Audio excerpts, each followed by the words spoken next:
এদিকে কক্সবাজারের চকরিয়ায় ফজলুল হক সাইদি ঈদগাঁওতে আবু তালেব বেসরকারিভাবে উপজেলা পরিষদ চেয়ারম্যান নির্বাচিত হয়েছেন। পেকুয়ায় নির্বাচিত হলেন বহিষ্কৃত যুবদল নেতা রাজু। এ বিষয়ে বিস্তারিত জানাতে যুক্ত হচ্ছেন কক্সবাজার প্রতিনিধি অর্পণ বড়ুয়া। অর্পণ, সারা দেশে শান্তিপূর্ণ নির্বাচন হলেও কক্সবাজারে একজন নিহতের খবর পাওয়া গেছে। আসলে কেমন দেখছেন সার্বিক পরিস্থিতি জানাবেন এবং কি রয়েছে আপনার হাতে জানাবেন।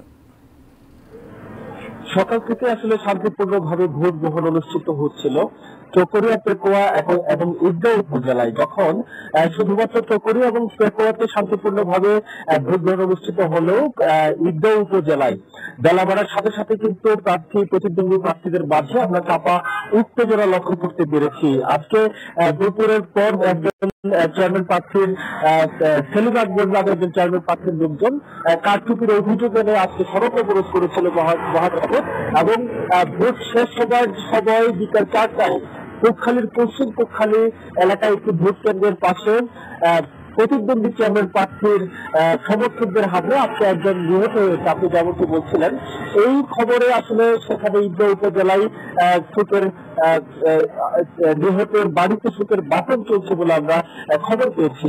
আপনি যেমনটি বলছিলেন, ঈদগাঁও উপজেলায় আবু তালেব, তিনি আওয়ামী লীগ নেতা, তিনি বেসরকারিভাবে নির্বাচিত হয়েছেন এবং তার নিকটতম প্রতিদ্বন্দ্বী হলেন শামসুল আলম। পাশাপাশি চকরিয়া উপজেলায় নির্বাচিত হয়েছেন ফজলুল হক সাইদি, তিনি আওয়ামী লীগ নেতা এবং সেখানকার স্থানীয় এমপি যিনি রয়েছেন সৈয়দ মোহাম্মদ ইব্রাহিম, অবসরপ্রাপ্ত মেজর জেনারেল, তার সমর্থিত প্রার্থী ফজলুল হক সাইদি বলে আমরা জানতে পেরেছি।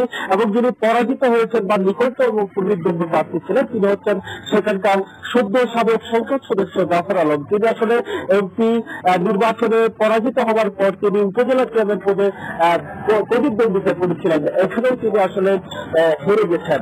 পাশাপাশি আরেকটি বিষয় জানিয়ে রাখতে চাই, পেকুয়া উপজেলায় বেসরকারিভাবে চেয়ারম্যান নির্বাচিত হয়েছেন সদ্য বহিষ্কৃত বিএনপির যুবদল নেতা শাফায়েত আজিজ রাজু। আরেকটি বিষয় এখানে যোগ করতে চাই যে চকরিয়া পেকুয়া আসলে দীর্ঘদিন ধরেই বিএনপির ঘাঁটি হিসেবে চিহ্নিত হয়ে আসছে। সেখানকার ভূমিপুত্র বিএনপির কেন্দ্রীয় নেতা সালাউদ্দিন বর্তমানে ভারতে অবস্থান করছেন, তার কিন্তু বেশ জনপ্রিয়তা সেখানে রয়েছে।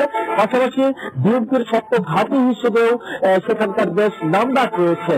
যেহেতু রাজু দীর্ঘদিন ধরে বিএনপির রাজনীতির সাথে জড়িত, সেখানে আওয়ামী লীগ প্রতিদ্বন্দ্বিতা করে তেমন একটা সুবিধা করতে পারেনি। জনসাধারণ বলছেন সেখানে বিএনপির প্রার্থী না হলেও সরাসরি সাংগঠনিক ভাবে যেহেতু রাজু বিএনপির সাথে জড়িত শাফায়েত আজিজ রাজু এবং সাবেক কয়েকবারের উপজেলা চেয়ারম্যান ছিলেন, সে কারণেই স্থানীয় জনসাধারণ তাকে নির্বাচিত করেছেন, তেমনটি আসলে জনসাধারণ বলছেন। পাশাপাশি তার নিকটতম প্রতিদ্বন্দ্বী যিনি রয়েছেন রোবানা আক্তার হচ্ছেন সেখানকার যুবলীগের বর্তমান সভাপতি এবং বর্তমান উপজেলা চেয়ারম্যানের সহধর্মিনী রোবানা আক্তার, তিনি নিকটতম প্রতিদ্বন্দ্বী বলে আমরা জানতে পেরেছি। আপাতত এটুকুই ছিল এখানকার নির্বাচন পরবর্তী পরিস্থিতির সবশেষ খবর।